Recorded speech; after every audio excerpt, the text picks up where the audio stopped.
All right, Thomas Dimitroff, we always love talking to him. Sumer Sports, former GM of the Atlanta Falcons, of course. Interviewed for a couple jobs this year in the league as well. So we got a lot to talk to you about. I'm excited. A lot going on here, right? Today's the buzz day, though. It's starting. I got to be honest. I don't mean to derail the interview right at the start, but we have a similar hair pattern going on right now, and I think that this is something that we come on. Let's go. We look good, do we not? It's so funny you say that. I was looking. I'm like, God, am I looking in the mirror on the? Someone told me last night they called me a silver fox, and I'm like, I thought it was only partially gray. And the woman's like, no. Yeah, we got to lean in, but we're still young. We're still young. Damn it! Every year it's slowly happening more and more to me too. No, you're doing well. We're getting there. So a lot going on in the league, and I want to hit on what you guys are doing at Sumer Sports, of course, too. But just let's start with the Bears because we only have a limited amount of time with you. As you were kind of going through the process with the GM opportunities you were looking at this year, I'm sure you were looking at all kind of the jobs and the situations. What did you make about what the Bears job offered? Because just being in Chicago, we're like, yeah, they'll probably go after Ben Johnson, but we're kind of used to being passed over by the top candidates. So the fact that Ben clearly wanted it because that happened so fast after the Lions lost. What did you just make of that whole situation and that decision? Look, I want you guys to know, you guys are in the middle of it all. And, as an outsider, people still look towards Chicago and the Chicago Bears with the history. There's some really cool cachet there. I know sometimes it's tough to see that, right? So I would just say I'm looking at it and I'm thinking that organization is going to draw one of the best coaches out there. And, obviously you guys got the hot commodity there. So I thought it was a great opportunity. I think Ryan Poles to be able to work, with Ben is going to be interesting to see how that plays out. My head is on that, right? I'm looking at when you bring in a new head coach, and that new head coach is he's a very smart guy, of course, but he's not one of those guys I think is like a power monger guy that wants to be in there and butt heads. So that's why I'm thinking that it could work. Who knows how that works out, though, right? I don't know where your place is on that. So I'm looking at your history, and I'm taking that to the Bears. I'm like, okay, drafted Matt Ryan, built sustained success, and got right there. Should have won, could have won, all that type of stuff. So what do you? And the Bears have just not had that at all. So what do you think the key is to building around a quarterback, figuring out what he needs, and making it work? Yeah, you're talking about sustained success, and we started in Atlanta. It was a treacherous situation. It was coming off the Michael Vick debacle back in 2008.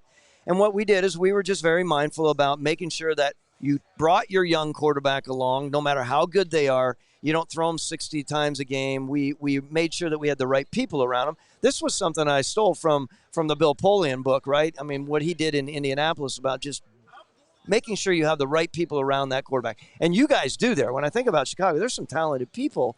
How you navigate that is really important. And my deal, I'm a huge believer in tight ends, by the way. I've been trumpeting that forever. You have a young quarterback, high percentage shot tight end, or two. Get a legit combination F and Y, like one of the studs out there. I think those are great short and intermediate passes for that guy. I think you're starting to throw downfield, and you're waiting with an offensive line that you guys need work on, right? We know that. And I think he gets pummeled too much, of course, and we can get into that. I just think there's a way to continue to protect that guy and make sure that you're building around that quarterback, which we know how important the O-line is. And I think that's something that if I were to ever come back, not that I didn't concentrate on it, guys, in Atlanta, but sustain toughness, in and out every year. That's one of the areas that I would really focus on. We know that. It's not rocket science, right? But you also have to have everyone believing that you're heading in the right direction for sustain, and you're not just quick hit trying to, hit it right away and move on, right? That's a big thing internally in the organization. So no two coaches are the same, but when we were kind of evaluating Ben Johnson before he took the job, I did look at Kyle Shanahan's situation with you guys, just in fact, him being like kind of the hot OC that had success for multiple years in one of the top offenses in the league, and then getting his first opportunity to be a head coach. What did you, just looking at Kyle's situation, like, were you convinced that was going to work when he went to that next level, when he became a head coach, like some of those qualities? Because that's the one big story with Ben Johnson. Like, we don't know. He's never done it before. Right. And which is another thing that's interesting. The first-timers, right, it's always easy to give the right answer and like, wow, he's going to be easy to walk to the podium. I'll answer the same thing with all the young GMs getting jobs over experienced GMs. Why is there not a number? Why isn't there not a lot of GMs getting a second chance? And I have my strong opinion. We can get into that.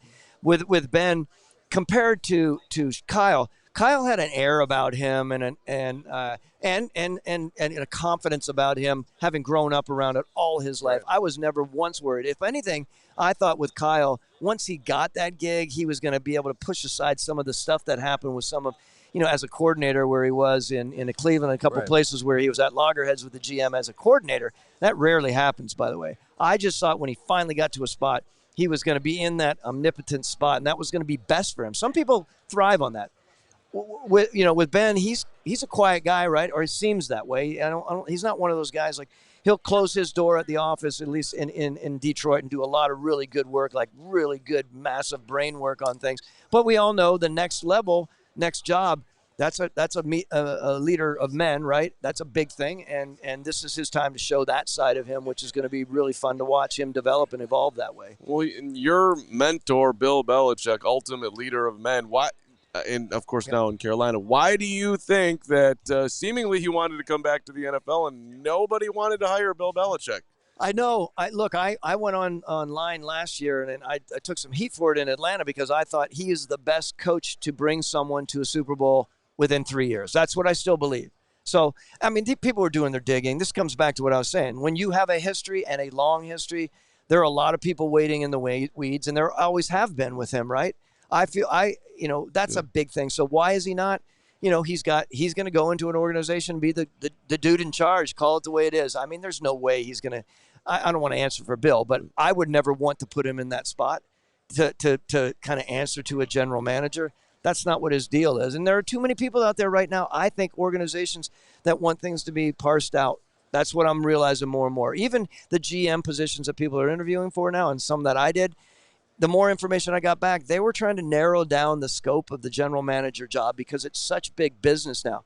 When I went into Atlanta and when people are going into organizations and they have 10 different departments that they're responsible for, video, player performance, player engagement, et cetera, on top of building the team and on top of cap and contract, teams are trying to narrow that down so they can really focus on building the team and coaching the team. And that's why I think you're going to start seeing more presidents over top of football operations taking care of a lot of the other stuff. They're still going to be paying them very well. By the way, don't even get me started on the difference between salaries between head coaches and GMs. As much as I think that the head coaches deserve a lot of money in this league, that 3 and 4 time differential is just it's wrong. Does that create an awkward dynamic at times at all? I always thought I think it doesn't as much because I think there's a great respect for the coaches out there and what they do. I just think when you're paying coaches $10, $12, $15 million and you're paying a GM $4 million. Now again, we're talking about really, really funky stuff here, right? We're talking about money. I get it, but I'm just saying, market-wise, like that's a really interesting conversation out there. I was wondering about that. If I'm Ryan Poles and I need somebody to kind of rescue me, but here you go. There's $13 million a year for 5 years. I'm making. Okay, I'm not making that. We don't. But sure. Also, it's like. From my standpoint, you're making $4 million a year. You're okay, but and the ego, you need to win. But the ego is. I think that's it, right? You're exactly right. I mean, back in the day, people were, and again, in the real world, I get it, but 10, 12 years ago, people were making $800,000 to $1 million as a GM average.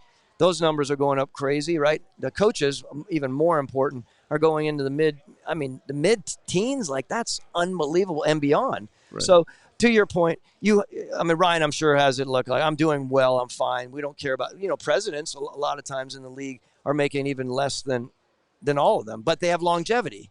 Right. And so that's what you're paying for, I'm sure. Yep. I could probably do a 2-hour podcast with you with the amount of questions. We'll have to have you back on again soon. Tell us what's going on in Sumer Sports, though, because we've been following this for a few years now. Super cool things that you guys are doing. Really excited about it. I mean, in the midst of all these interviews, I thought, look, this is such a great company, and this is where my passion and desire is to be a part of the evolution of the NFL, right? Where data is going. It's not black box in any way. It's not pushing a button saying these are our answers. It's an augmentation tool. We are a subjective and objective third party. I don't think there's anyone else out there that can touch us with that. We have, like I told you, we have over 25 NFL people involved in it. We have over 40-plus data scientists and engineers. We have a really good mix of that, and all of that information together. Our B2B is NFL, and we're dabbling, of course, not dabbling, we're very involved in the NCAA as well. I know this isn't an NCAA discussion point here. There's a lot of great data out there. You have to use data in this league, in the NFL,